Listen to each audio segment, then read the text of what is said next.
আজকে আমাদের কোন চ্যাপ্টার পড়ার কথা বলছিলাম কিছু?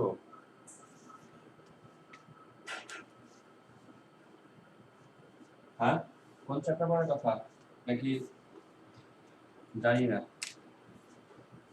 স্যার গত ক্লাসে আমি ছিলাম না। হ্যাঁ, গত ক্লাসে কি পড়েছে আমার মনে আসতেছে না, কি কোন চ্যাপ্টার পড়ানো হয়েছিল সেটা ওইভাবে। স্যার চতুর্থ চ্যাপ্টার স্যার। ও নিউটনিয়ান বলবিদ্যা। জি স্যার। ও হ্যাঁ, মনে পড়ছে, নিউটন বলবিদ্যা পড়ানো হয়েছিল। আজকে আমরা পড়বো হচ্ছে কি ওই যে নিউটনিয়ান বলবিদ্যার ওই যে জড়তার ভ্রামক সংক্রান্ত ইয়েগুলা, রিভিশন, তাই না? জি স্যার। যাই হোক, তোমরা একটু তাহলে আমরা শুরু করি, জড়তার ভ্রামকের থেকে শুরু করি। জড়তার ভ্রামক, জড়তার ভ্রামক সংক্রান্ত শুরু করার আগে আমরা যেটা প্রথমে পেয়েছিলাম সেটা হচ্ছে গিয়ে কি কৌণিক গতি, কৌণিক গতিশক্তি, তাই না? তোমাদের কাছে কি মনে হয় এখন কি ভিডিও কোয়ালিটি কি আগে থেকে একটু বেটার না? বেটার মনে হয় কিনা? জি স্যার। আগের লেকচার গুলো থেকে একটু বেটার মনে হয় আই থিঙ্ক। কৌণিক গতিশক্তির যে ফর্মুলা সেটা আমরা পড়েছিলাম কত, half I omega square. Half M half I omega square হচ্ছে কৌণিক গতিশক্তির সূত্রটা। যেমন একটা ফ্যান ঘুরতেছে, এর কৌণিক গতিশক্তির সূত্র কি হবে? আমরা লিখবো হাফ আই ওমেগা স্কয়ার। একটা চাকা ঘুরতেছে বা যে কোনো একটা মোটরের পাখা ঘুরতেছে, সেটা হচ্ছে কি হাফ আই ওমেগা স্কয়ার। কিন্তু মনে করে একটা বাক্স আছে, সেই বাক্সকে তুমি একটা ধাক্কা দিলা, বাক্সটা যদি চলতে শুরু করে তাহলে সেই বাক্সের জন্য গতিশক্তি কত হবে? Half M V square. বুঝতে পারছি? তো কিন্তু কোনো একটা বস্তু যখন ঘুরতে থাকে তখন তার কৌণিক গতিশক্তির সূত্র হচ্ছে হাফ আই ওমেগা স্কয়ার। এখানে ওমেগাটা কি? ওমেগাকে আমরা কি বলে থাকি? কৌণিক বেগ। ঠিক আছে, ওমেগাকে আমরা বলে থাকি কৌণিক বেগ। আরেকটা নাম আছে, সেটাকে কি বলি? কৌণিক কম্পাঙ্ক। ঠিক আছে, এগুলো ভুল করা যাবে না। এটা ওমেগা সূত্র কি? 2 পাই বাই ক্যাপিটাল টি। এটা একটা সূত্র, যেখানে ক্যাপিটাল টি মানে কি বলতো? পর্যায়কাল। আরেকটা সূত্র আছে ওমেগা, সেটা হচ্ছে গিয়ে কত? 2 pi capital N divided by T. ঠিক আছে, এটা পর্যায়কাল মানে কি? যেমন ধরো বললো একটা ঘড়ির একটা ফ্যান একবার ঘুরে আসতে তার 5 সেকেন্ড সময় লাগে, তাহলে আমাদের কৌণিক বেগ কত? এই সূত্রে বসাবো। কিন্তু যদি বলা হয় একটা ফ্যান 10 বার ঘুরতে 5 সেকেন্ড সময় লাগে, তাহলে আমরা এই সূত্রে বসাবো। ওকে, 10 বার ঘুরতে যদি 5 সেকেন্ড সময় লাগে তাহলে আমরা এই সূত্রে বসাবো।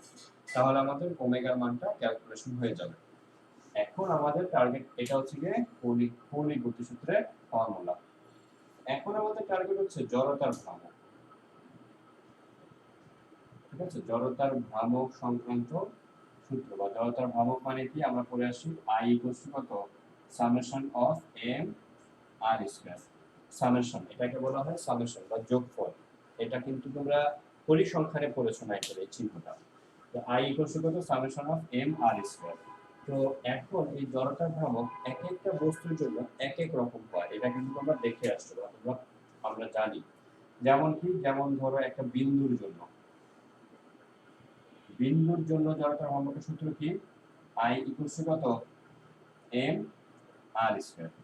যেমন মনে করো তোমার কাছে একটা বিন্দু যদি একটা নির্দিষ্ট বৃত্তের চারপাশে ঘুরতে থাকে, তাহলে আর হচ্ছে গিয়ে ওই বৃত্তের ব্যাসার্ধ আর এমটা হচ্ছে গিয়ে ওই বিন্দুর ভর। বুঝতে পারছো? আচ্ছা, এখন মনে করো একটা যদি আমরা চিত্রের মাধ্যমে এগুলা দেখে দেখে প্রকাশ করি বা জানার চেষ্টা করি, তাহলে কি রকম হবে দেখো। মনে করো এখানে একটা বিন্দু আছে। ওকে, এই বিন্দুটার ভর হচ্ছে গিয়ে এম, আর বিন্দুটা আর ব্যাসার্ধ বৃত্তাকার পথে চারপাশে যদি ঘুরতে থাকে, তাহলে সেটা কত হবে? Half M R square. ঠিক আছে। আচ্ছা, তারপর যদি মনে করো একটা রিং, ঠিক আছে, রিং এর জন্য কি হবে? রিং এর জন্য দেখবা যে বাচ্চারা, ছোট বাচ্চারা গ্রামে খেলে না, একটা রিক্সার চাকা যে স্টিলের প্লেটটা আছে, ওটা দেখবে লাঠি দিয়ে ধাক্কা ধাক্কাতে খেলতে হবে, কিছু থাকে ওটা নিয়ে দৌড়ে থাকে। এটা খুবই জনপ্রিয় একটা খেলা। তো ওই রিং এর জন্য আই কত হবে? আই এর সূত্র হচ্ছে এম আর স্কয়ার। রিংটা কি এরকম থাকে না? চারপাশে ঘুরতে থাকে, তাই না? এটা রিং এর জি ভর স্যার। হচ্ছে গিয়ে m। ওকে, রিক্সার চাকাকে একটা রিং হিসেবে কল্পনা করা যায়, কারণ রিক্সার চাকা পুরোটা সলিড না, আর মাঝখানে ফাঁকা, ওই যে তারগুলো থাকে, ওইটাকে মনে করো নাই, যদি মনে করো তাহলে যেভাবে থাকে ওইটা হচ্ছে একটা রিং। আচ্ছা, আর একটা বৃত্তাকার চাকতির জন্য, বৃত্তাকার চাকতি বলতে কি বুঝি আমরা? একটা প্লেট, খাবার প্লেট, খাবার প্লেটটা কি সম্পূর্ণরূপে একটা সলিড, চারপাশে সলিড, এটার জন্য কত হবে? Half M R square. বলো তো এমটা কি? বৃত্তাকার চাকতির জন্য এমটা কি বলো দেখি? এমটা কি? ভর। ভর। খালি ভর বলে তো হবে না, বৃত্তাকার চাকতি হচ্ছে কি ওই যে প্লেট নিয়ে কাজ করবা, প্লেটটাকে তুমি যদি চারপাশে ঘুরতে থাকে, প্লেটের ভর, আর আর মানে কি ওই প্লেটটা যে বৃত্তের ব্যাসার্ধ, ওই বৃত্তের ব্যাসার্ধ। ওকে, আর যদি মনে করো একটা সিলিন্ডারের জন্য হয়, সিলিন্ডারের ক্ষেত্রে জড়তার ভ্রামকের সূত্র কি? এটাও হবে half M R square. Cylinder দেখতে কি রকম? একটা কৌটা, যে খাবার টাবার রাখা হয় যে কৌটা, এই কৌটা, এই কৌটা যদি এরকম একটা অক্ষের চারপাশে ঘুরতে থাকে, তাহলে এমটা হচ্ছে ওই সিলিন্ডারের ভর, আর আর হচ্ছে কি সিলিন্ডারের এই যে সিলিন্ডারের যে মুখাটা, উপরের ঢাকনাটা, যে বৃত্তের ব্যাসার্ধ, সেই বৃত্তের ব্যাসার্ধ, ওই বৃত্তের আরটা হচ্ছে ওইটা। আচ্ছা, এটা আমরা দেখলাম। আর হচ্ছে কি আমরা আর কি দেখেছিলাম? আর হচ্ছে কি একটা দণ্ডের, যেমন একটা এক আহ, আহ, এক প্রান্ত দিয়ে, এক প্রান্তগামী কোন দণ্ডের, বা প্রান্তগামী কোন দণ্ডের অক্ষের সাপেক্ষে, ঠিক আছে, অক্ষের সাপেক্ষে জড়তার ভ্রামক আইটা কত হয়? 1/3 m কি হয়? l square. এটা চিত্র দেখতে কি রকম? এটা চিত্র দেখতে হচ্ছে এই যে এরকম, এই মনে হচ্ছে একটা দণ্ড, একটা লাঠি, এই লাঠির এক প্রান্তে তুমি যদি চারপাশে ঘুরাইতে থাকো, যেমন এই কলমটাকে যদি আমি চারপাশে পুরোটা কলমটাকে ঘুরাইতে থাকি, তাহলে এই কলমে জড়তার ভ্রামক হবে 1/3 m ক্যাপিটাল L স্কয়ার। এমটা হচ্ছে গিয়ে কি এই কলমের ভর, আর এলটা কি এই কলমের দৈর্ঘ্য। মনে থাকবে? আর যদি বলা হয় মধ্যবিন্দুগামী, সেক্ষেত্রে কি হবে বলো? মধ্যবিন্দুগামী অক্ষের সাপেক্ষে half, sorry 1/12 m l square. এটা চিত্রটা কি রকম হবে? এই হচ্ছে একটা দণ্ড, এই দণ্ডের ঠিক মিড পয়েন্ট দিয়ে একটা অক্ষের সাপেক্ষে যদি একটা দণ্ডকে আমি চারপাশে ঘুরাইতে দিই, যেমন এই কলমটাকে যদি আমি মধ্যবিন্দু থেকে চারপাশে ঘুরাইতে থাকি, তাহলে তার জড়তার ভ্রামক হবে 1/12 m l স্কয়ার। কি বুঝা গেছে এগুলো সব? সবকিছু? জি আচ্ছা, স্যার। পরীক্ষাতে বলবে কি সিলিন্ডারের জন্য আর বৃত্তাকার চাকতির জন্য, খেয়াল করে দেখো 1/2 m r স্কয়ার। বলবে কি পরীক্ষাতে যে একটি সিলিন্ডারের ব্যাসার্ধ 2 মিটার, সিলিন্ডারের দৈর্ঘ্য হচ্ছে বা সিলিন্ডারের উচ্চতা হচ্ছে 4 মিটার, তো ওই সিলিন্ডারের ভর হচ্ছে ধরো 5 কেজি। বলবে কি ওই সিলিন্ডারের জড়তার ভ্রামক কত? খেয়াল করে দেখো, এই সিলিন্ডারের উচ্চতা এটা কি কাজে লাগছে? সূত্রে কাজে আসছে? না স্যার। কাজে কিন্তু আসে না। না স্যার। কিন্তু সিলিন্ডারটা মনে করো এটা তোমার কাছে, এটা হচ্ছে তোমার কাছে একটা কৌটা, এই কোটে এটাকে একটা কৌটা মনে করো, এই কোটে যদি চারপাশে ঘুরতে থাকে, তাহলে কৌটা কি ব্যাসার্ধ নিয়ে কাজ করতে হবে। কিন্তু কৌটা যদি এইভাবে রাখো, এইভাবে ঘুরাও, তাহলে কিভাবে হবে? মানে এইভাবে না, কৌটাটাকে কিন্তু এইভাবে ঘুরাও, সেই ক্ষেত্রে নির্ভর করবে কৌটাটাকে যে আমি শোয়ে রেখে যদি এভাবে ঘুরাতে থাকি, তাহলে বুঝতে হবে কৌটাটাকে আমি কি এইভাবে ঘুরাইতেছি নাকি এইভাবে ঘুরাইতেছি। কি ঘটনা বুঝতে পারছো? জি স্যার। আরেকবার আমি বুঝাই, দেখো এই যে কৌটাটা, ঠিক আছে, এই কৌটাটাকে আমি যদি এখানে ড্র করে এভাবে শোয়া রাখি, দেখতে এরকম হবে না? এখন কৌটাটাকে তুমি যদি এইভাবে একটা অক্ষের সাপেক্ষে চারপাশে ঘোরাও, তাহলে কোন সূত্র কাজে আসবে এখানে? এই দুটার মতো দেখতে হয়ে গেল না এই চিত্রটা? তখন তুমি কোনটা নিয়ে কাজ করবে, 1/3 নাকি 1/12? স্যার 1/12। 1/12। আর এল এর বদলে কি নিবা? এল এর বদলে এই কোটাটার উচ্চতা নিয়ে কাজ করতে হবে। বুঝতে পেরেছো? মনে থাকবে? Yes, sir. এটাই কি কোটা উচ্চতাটা, এই যে এভাবে ছিল কোটাটাকে, এটা এইচ। ঠিক আছে, এইভাবে মনে রাখতে হবে। তো এভাবে যদি এখন পর্যন্ত আসে নাই কোনো বোর্ডে, তারপরেও ঠিক নাই, যদি চলে আসে তখন আমাদের কিন্তু কাজ করতে হবে, চিন্তা ভাবনা করতে হবে। ঠিক আছে, আচ্ছা ঠিক আছে, এটা নিয়ে আমরা কাজ করতে পারলাম। আর এখন বাকিগুলো এখনো বুঝবো না, আমাদের কিছু কাজ আছে। আমরা হচ্ছে গিয়ে এখানে পড়বো হচ্ছে গিয়ে চক্রবর্তীর ব্যাসার্ধ। চক্রবর্তীর ব্যাসার্ধকে কি দিয়ে প্রকাশ করা হয় বলতো? আমরা এখানে কয়েকটা সূত্র এখানে লিখেছি, তো এখানে মার্কিং করে দিই। এটা হচ্ছে 1 নাম্বার, এটা হচ্ছে 2, এটা 3, এটা 4, এটা হচ্ছে গিয়ে 5। চক্রবর্তীর ব্যাসার্ধ জানো কি? চক্রবর্তীর ব্যাসার্ধ হচ্ছে আমাদের যে কোনো একটা বস্তুর সমস্ত ভর কি একটা বিন্দুতে অবস্থিত, তাই না? সমস্ত একটা বস্তুর ওজনটা একটা বিন্দুতে কাজ করে, তার মানে আমি বলতে পারি ওই ভরটা ওই বিন্দুতেই কাজ করে। ওইটাকে আমরা ভর কেন্দ্র হিসেবে কি করে থাকি? তুলনা করে থাকি। এখন যেহেতু আমি যেমন ধরে কলমটাকে যদি ব্যালেন্স করতে চাই, তাহলে কি ঠিক মিড পয়েন্টে রেখে এটাকে কিন্তু আমি ব্যালেন্স করেছি, তাই না? তাহলে কলমটার ভর কেন্দ্র কোথায় আছে? ঠিক মধ্যবিন্দুতে আছে। এখন আমি যদি মনে করো একটা বিন্দু কল্পনা করি, ঠিক আছে, একটা বিন্দু কল্পনা করি, এই বিন্দুটাকে আমি মনে করো এম দিয়ে ডিফাইন করলাম। এই বিন্দুর ভর হচ্ছে গিয়ে মনে করো এই রিং এর ভরের সমান। ঠিক আছে, রিং এর ভরটাও এম, এই বিন্দুর ভরও কত? এম। তাহলে আমি এই বিন্দুটাকে একটা দড়ি দিয়ে বাঁধবো, বেঁধে এটাকে চারপাশে ঘোরাবো।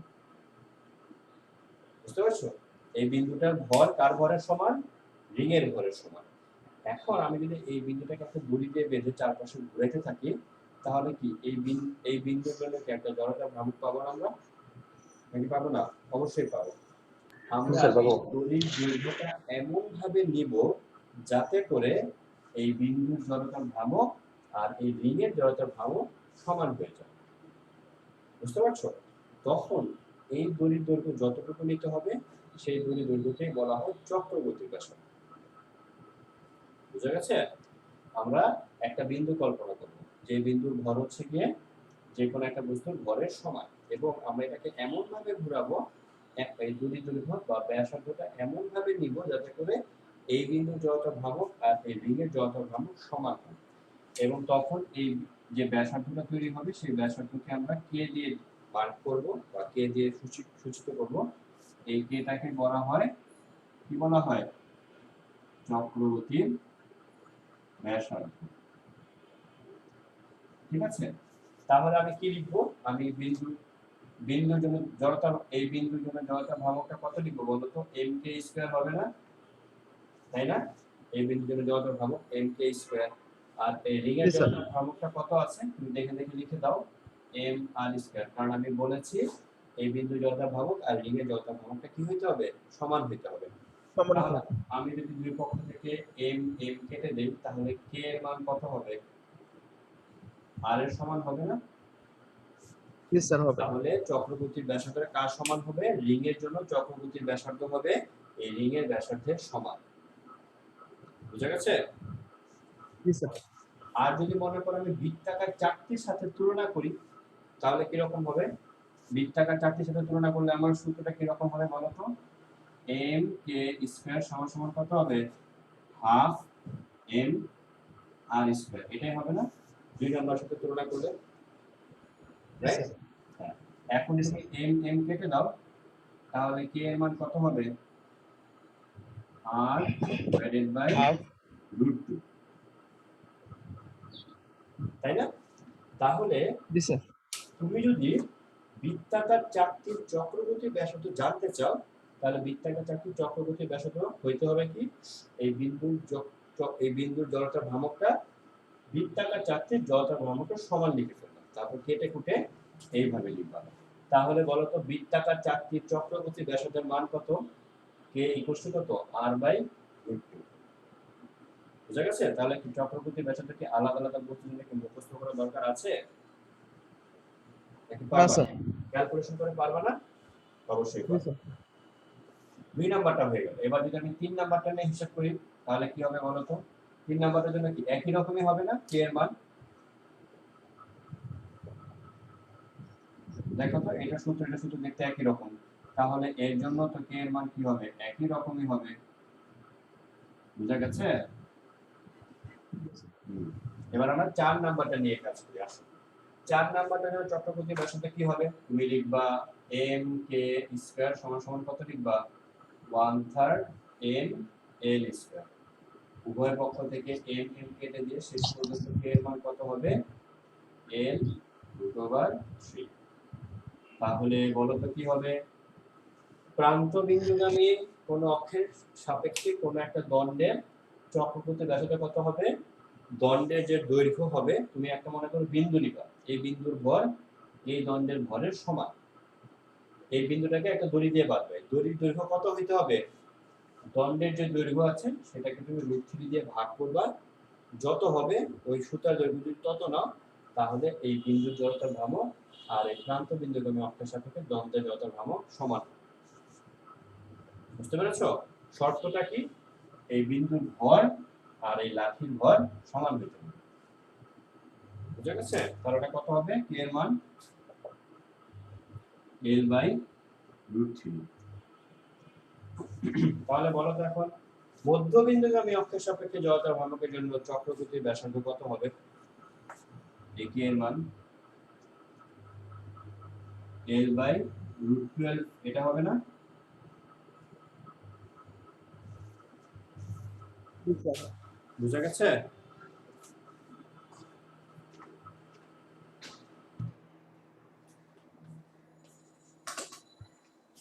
এই হলো কি আমাদের চক্রবর্তী ব্যাসার্ধ নিয়ে কাজকর্মগুলো আমরা আশা করি পারবো। ওকে, ঠিক আছে। তোমাদের এখানে কি ঝড় তুফান হচ্ছে নাকি? জি স্যার। আমাদের এখানে সকাল থেকে বৃষ্টি। হ্যাঁ, এখানে তো ঝড় বাতাস প্রচন্ড, মনে হচ্ছে সব উড়ে নিয়ে চলে যাবে। আচ্ছা, স্যার আমাদের এখানে তো বৃষ্টি কিছুই হচ্ছে না স্যার। হ্যাঁ, ঢাকায় এখনো বৃষ্টি শুরু হয় নাই। ওই দেখলাম খবরে যে চিটাগাংয়ে, কক্সবাজার ওইসব এলাকায় 4 নম্বর সংকেত দেওয়া আছে। এই হলো এই জন্য আর কি অবস্থা। আচ্ছা, নিম্নচাপের সময় এরকম ঝড়ো বাতাস কেন হয় জানো?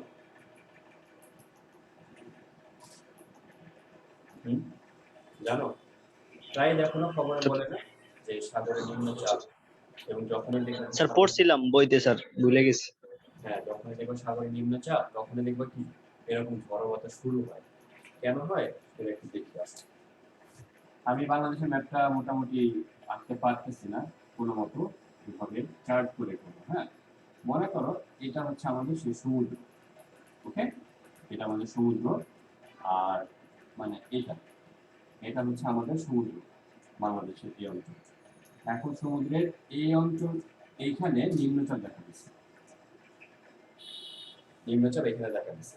আর এখানে মনে করো এটা রাজশাহী, এটা মনে করো ঢাকা, এটা মনে করো খুলনা, এটা কুমিল্লা, এখানে সিলেট আছে, এখানে চিটাগাং আছে।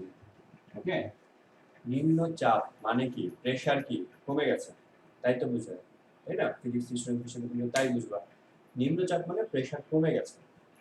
এই এলাকার, সমুদ্রের এই এলাকার যে বাতাসটা, এই বাতাসের প্রেসার অনেক কম, বাতাসের চাপ কম। এখন তুমি মনে করো বাতাসের চাপ তোমার রুমে, তুমি যে রান্নাঘরে রান্না করতেছো, ঠিক আছে, রান্নাঘরে তুমি দরজা জানলা বন্ধ করে যদি রান্না করো, তাহলে কি রান্নাঘরে কি বাষ্প কি বেড়ে যাবে না? প্রেসার, জি স্যার। খাবারের পানিগুলো বাষ্প বেড়ে যাবে। এখন যদি হঠাৎ করে তুমি রান্নাঘরের দরজা খুলে দাও, কি হবে? রান্নাঘর থেকে বাতাসগুলো কি যেখানে ফাঁকা জায়গা পাবো একসাথে ওইখানে চলে যাওয়ার ট্রাই করবে। ঘটনাটা এইখানে তাই ঘটে। এই কক্সবাজারে বা সমুদ্রে এই অঞ্চলে তোমার যদি নিম্নচাপ দেখা যায়, তার মানে এই অঞ্চলে বাতাসের প্রেসার অনেক কম। তো এই এলাকার বাতাসের প্রেসার যখন অনেক কম হয়, অন্যান্য এলাকাগুলো থেকে বাতাসগুলো এখানে আসতে শুরু করে। ঠিক আছে, এইখান থেকে আসতে শুরু করে, এই পাশ থেকে আসতে শুরু করে। কি করার জন্য? এই এলাকার বাতাসকে ব্যালেন্স করার জন্য। তো যখন বাতাসগুলো আসতে থাকে তখন এই কারণে তুমি দেখবে ঢাকা বা অন্যান্য অঞ্চলগুলোতে কি বাতাসের ঝাপটা বেশি। বুঝতে পারছো?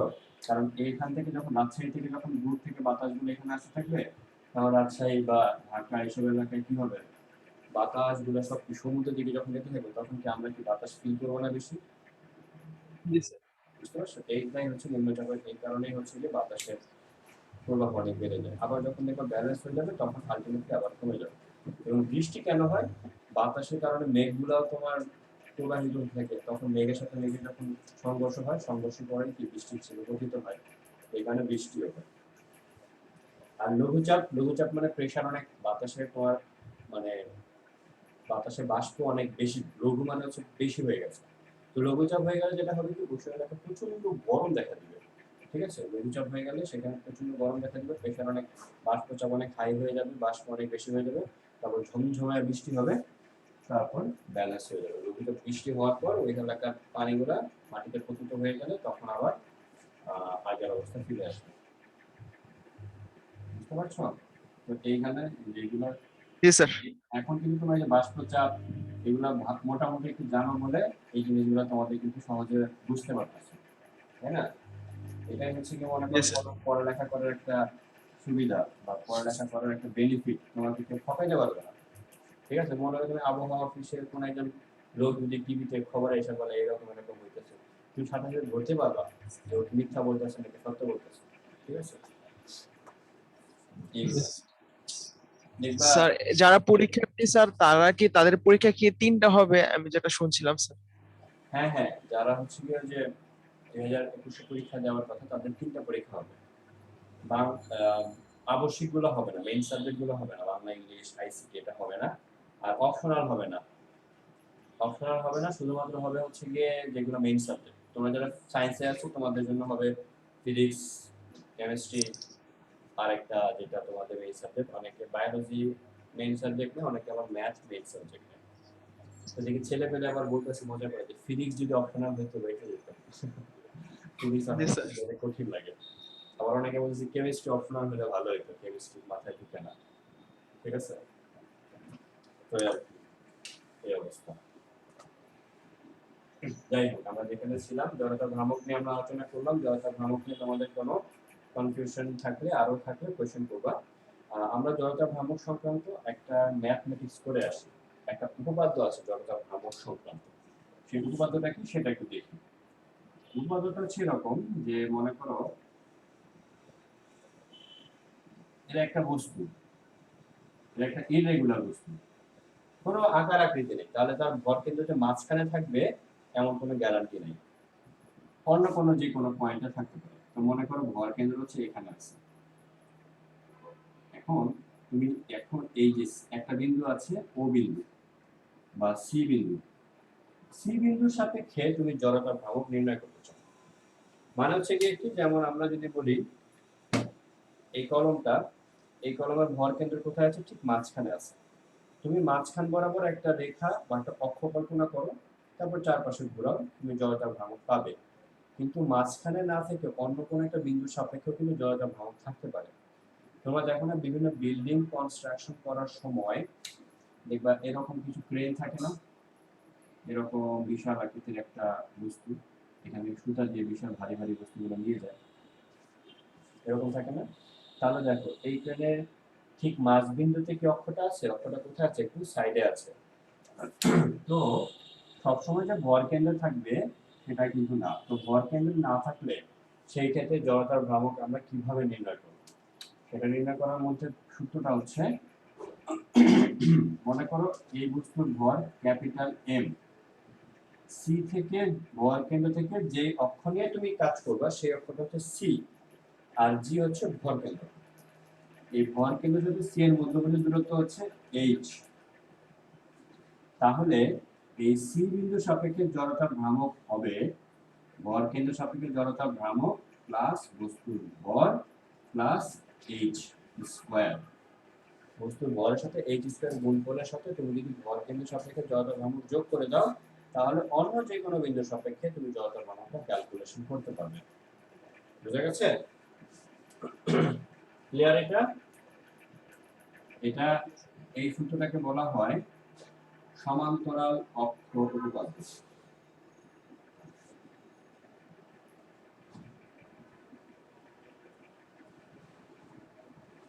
ঠিক আছে, সমান্তরাল অক্ষপথ। তো এটা আমরা সরি, এটা নিয়ে একটা ম্যাথ করি আসলে। এটা মনে করো একটা দণ্ড, এই দণ্ডের ভর হচ্ছে গিয়ে 2 কেজি। ওকে, এই দণ্ডের দৈর্ঘ্য হচ্ছে গিয়ে মনে করো 4 মিটার। 4 মিটার না, আমার দৈর্ঘ্য হচ্ছে গিয়ে 6 মিটার। তুমি হচ্ছে কি একটা অক্ষ, এখানে একটা অক্ষ আছে,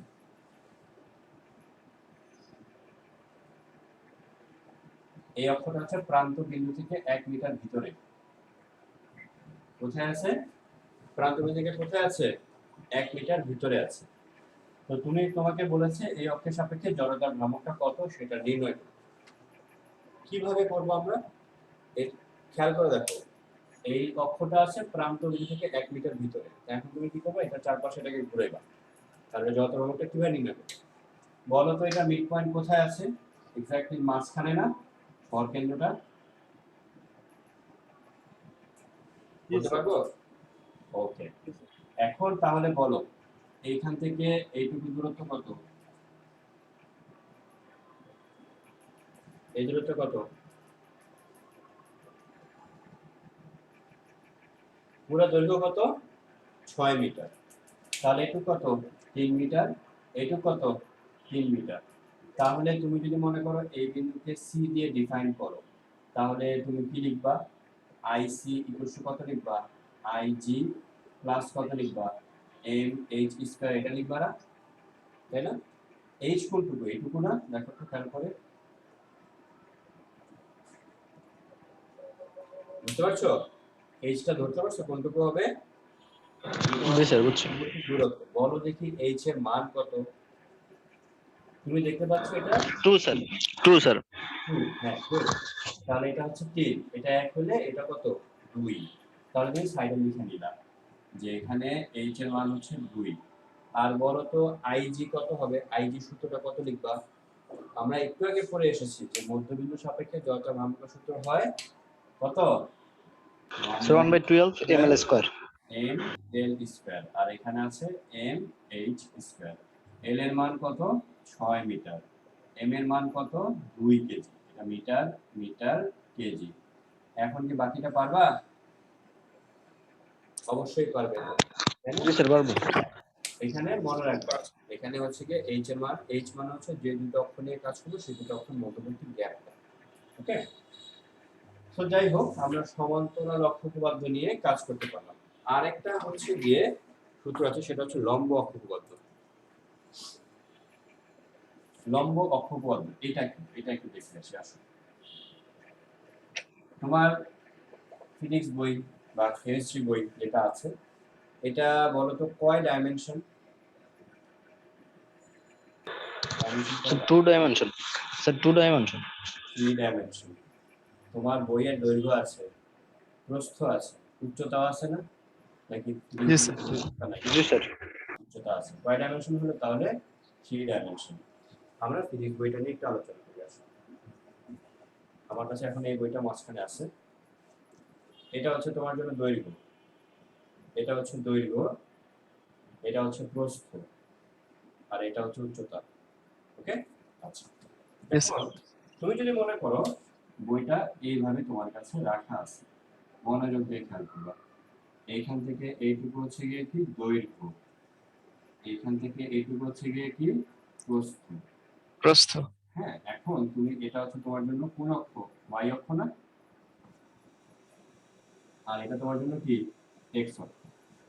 এখন তুমি যদি মনে করো এই বইটা কিভাবে আছে, ঠিক এইভাবে আছে, তাই না? এখন তুমি যদি এই বইটাকে এইভাবে ঘুরাইতে চাও চারপাশে, ঠিক আছে, মানে এই বইটাকে যদি পুরো এইভাবে ঘুরাইতে চাও, চারপাশে যদি ঘুরাইতে চাও, তাহলে তুমি কার কোন অক্ষের সাপেক্ষে ঘুরাইতেছো বলো তো? y এর সাপেক্ষে না x এর সাপেক্ষে? কার চারদিকে ঘুরাইতেছো? স্যার এক্স এর সাপেক্ষে। x এর সাপেক্ষে চারপাশে ঘুরাইতেছো। তাহলে তুমি কি লিখবা? x অক্ষের সাপেক্ষে জড়তার ভ্রামক লিখবা। বলো তো এই যে x অক্ষটা বইয়ের কি প্রান্ত বিন্দুতে আছে নাকি মাঝখানে আছে? প্রান্তবিন্দু। তাহলে তুমি কি স্যার লিখবা? প্রান্ত বিন্দুতে। 1/3 1/3 m। আর সাথে কি লিখবা, বইটা কার চারপাশে ঘুরতেছে, বইটা কি দৈর্ঘ্যের চারপাশে ঘুরতেছে না, এই যে Yes, sir. এইভাবে ঘুরতেছে না, দৈর্ঘ্যের চারপাশে ঘুরতেছে না, দৈর্ঘ্যের চারপাশে ঘুরলে তুমি কি এল স্কয়ার লিখবা না, বলো তো? জি স্যার এল স্কয়ার লিখবা, রাইট? হয়ে গেল। এলটা কোন অক্ষ বরাবর আছে, এক্স অক্ষ বরাবর না ওয়াই অক্ষ বরাবর? স্যার y অক্ষ বরাবর Y অক্ষ বরাবর। ওয়াই অক্ষ বরাবর। তাহলে আমি কি লিখে ফেলবো এখানে 1/3 m y স্কয়ার, লিখা যাবে, কারণ সবসময় যে দৈর্ঘ্য এল হবে এমনও তো না, আমি তো এটাকে y দিয়েও ডিফাইন করতে পারতাম। বুঝা গেছে? জি স্যার। এবার আমি যদি লিখি I Y square, I Y মানে কি, তুমি বইটাকে কিভাবে ঘোরাবা, এইভাবে ঘোরাবা চারপাশে, ঠিক আছে? বইটাকে তুমি ঘোরাবা কি, এইখান থেকে নিয়ে এটাকে এইভাবে ঘোরাবা। এখন ওয়াই অক্ষ কোন অক্ষের সাপেক্ষে ঘুরাইতেছি আমরা, ওয়াই অক্ষের সাপেক্ষে, তাহলে আমি কি লিখবো, আই ওয়াই লিখলাম। এখন বলো ওয়াই অক্ষরে কি প্রান্ত বিন্দুতে আছে নাকি মাঝখানে আছে?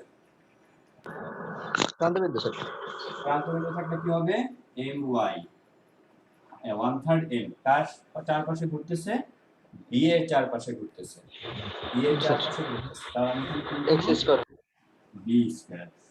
বিটা কোন অক্ষে আছে, এক্স অক্ষে আছে, তাহলে এখানে আমি কি লিখবো, এক্স স্কয়ার। বুঝা গেছে? হয়ে গেল। কিন্তু যদি মনে করো এই যে আমাদের বইটা আছে, এই বইটাকে যদি আমি এইভাবে ঘুরাতে চাই, বোর্ডের চারপাশে এইভাবে ঘুরাতে চাই, তাহলে কিরকম হবে দেখো তো, এই কর্ণের সাপেক্ষে চারপাশে ঘুরবে না বইটা, তাই না? বুঝতে পারছো? বইটাকে যদি আমি, নাকি ধরতে পারো নাই, বইটাকে যদি আমি মনে করো এইভাবে ঘুরাতে চাই, এইভাবে, তাহলে সে কার সাপেক্ষে ঘুরতেছে, কার সাপেক্ষে, কর্ণের চারপাশে ঘুরতেছে না, জি স্যার। তাই না? তাহলে এইখান থেকে এইটুক দূরত্বকে আমি কি ডি বলতে পারি, কর্ণকে আমি ডি দিয়ে প্রকাশ করি। আচ্ছা, এখন কর্ণের সাপেক্ষে বলতে সে কি, মনে দেখো তো এই অক্ষের সাপেক্ষে ঘুরতেছে না কলমটা, এই যে কলমটা এইভাবে আছে, এই কলমের চারপাশে ঘুরতেছে না, দেখো তো চিন্তা করে, তাই না? জি স্যার। কলমটা কোন অক্ষ বরাবর আছে, কলমটা স্যার আছে জেড অক্ষর। জেড অক্ষ বরাবর আছে, তাহলে তুমি আই জে সমান সমান কত লিখবা, 1/3 m, কত লিখবা, sir Z square. D square, D square, কারণ সে ডি এর চারপাশে ঘুরতেছে, রাইট? Okay fine. কিন্তু এখানে একটা ত্রিভুজ দেখতে পাচ্ছ, জি স্যার। এটা কি ত্রিভুজ, জি স্যার।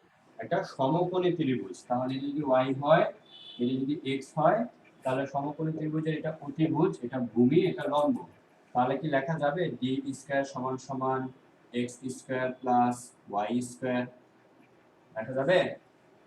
অবশ্যই লেখা যাবে। জি স্যার। তাহলে সুতরাং আমি আই জেড সমান সমান কি আছে দেখে দেখে লিখে দাও, আই জেড মানে আছে 1/3 m ডি স্কয়ার, এখানে লিখবা 1/3 m ডি স্কয়ার বদলে কত লিখবা, এক্স স্কয়ার, আর এখানে গুণ করে দাও ওয়াই স্কয়ার, লেখা যাবে? ডি স্কয়ার বদলে X square plus Y square, অবশ্যই লেখা যাবে। 1/3 m এক্স স্কয়ার, এটার বদলে কি লিখতে পারি, আই ওয়াই, আর 1/3 m ওয়াই স্কয়ার, এটার বদলে কি লিখতে পারি, আই এক্স। এটাই হচ্ছে কি আমাদের আই জেড। তার মানে কি বুঝলাম, যে কোনো একটা বস্তুর জেড অক্ষের সাপেক্ষে জড়তার ভ্রামক যদি আমরা জানতে চাই, তাহলে কি করব, প্রথমে ওয়াই অক্ষের সাপেক্ষে জড়তার ভ্রামক বের করব, তারপর এক্স অক্ষের সাপেক্ষে জড়তার ভ্রামক বের করব, তারপর দুটোকে যোগ করে দিব, তাহলে জড়তার ভ্রামক জেড অক্ষের সাপেক্ষে পেয়ে যাব। বুঝা গেছে? জি স্যার। এটা হচ্ছে গিয়ে কোন উপপাদ্য। এখন এক্স অক্ষ, ওয়াই অক্ষ, জেড অক্ষ, এরা কি, এই তিনটা অক্ষ এরা কি পরস্পরের সাথে লম্বভাবে আছে নাকি সমান্তরালে আছে? স্যার লম্বভাবে। লম্বভাবে আছে, এই কারণে এই উপপাদ্যের নাম হচ্ছে কি উপপাদ্য, বলো তো? লম্ব অক্ষ উপপাদ্য লম্ব অক্ষ উপপাদ্য, ঠিক আছে, লম্ব অক্ষ উপপাদ্য বলো। উপপাদ্য বলা হয়। তো এই হচ্ছে কি জড়তার ভ্রামক সংক্রান্ত আমাদের অনেকগুলো ম্যাথ। জড়তার ভ্রামক নিয়ে অনেক কঠিন কোয়েশ্চেন করা সম্ভব, কিন্তু অত কঠিন কোয়েশ্চেন সাধারণত তোমাদের করা হয় না, বোর্ডে আসে না, কোনোদিন আসেও না। ঠিক আছে, সেই দিক দিয়ে তোমরা মোটামুটি একটু লাকি আছো। হয়তোবা তুমি যখন পরবর্তীতে সিভিল ইঞ্জিনিয়ারিং করবা, ঠিক আছে, তখন হয়তোবা এই বিষয়গুলো অনেক বেশি কাজে আসবে। কারণ সিভিল ইঞ্জিনিয়ারিং এ কারণ আমাদের একটা বিল্ডিং এর বিভিন্ন কনস্ট্রাকশন এগুলো দরকার হয়ে থাকে, বা কিংবা মেকানিক্যাল ইঞ্জিনিয়ারিং যখন করবা বিভিন্ন মোটর টটর তৈরি করার কাজে, তুমি যখন পরবর্তীতে অনেক বিশাল বিশাল ক্রেন তৈরি করবা, বিভিন্ন যন্ত্র তৈরি করবা, তখন আমাদের এগুলো কিন্তু দরকার হবে। ঠিক আছে, তখন আবার করতে হবে। ঠিক আছে, ওকে, এই হয়ে গেল আমাদের জড়তার ভ্রামক সংক্রান্ত তথ্যগুলো, আমরা এগুলা খুব সুন্দরভাবে করতে পারলাম। আচ্ছা, আমাদের নিউটনের গতির সমীকরণ অনেকগুলো সূত্র আছে না, তাই না?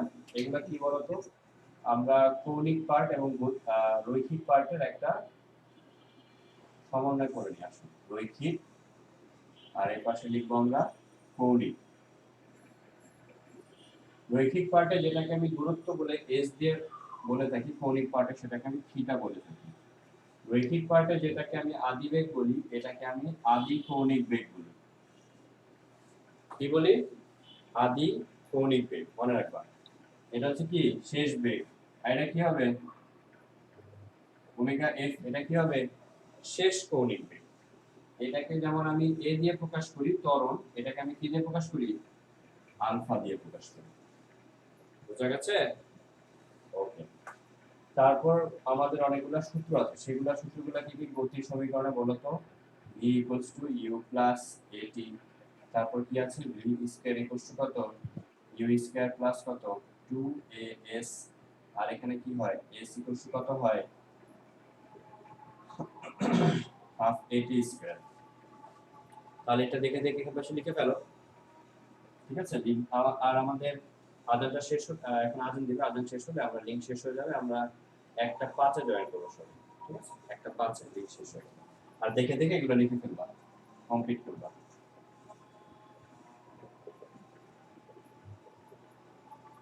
আলফা টি, আর এখানে ওমেগা এফ স্কয়ার।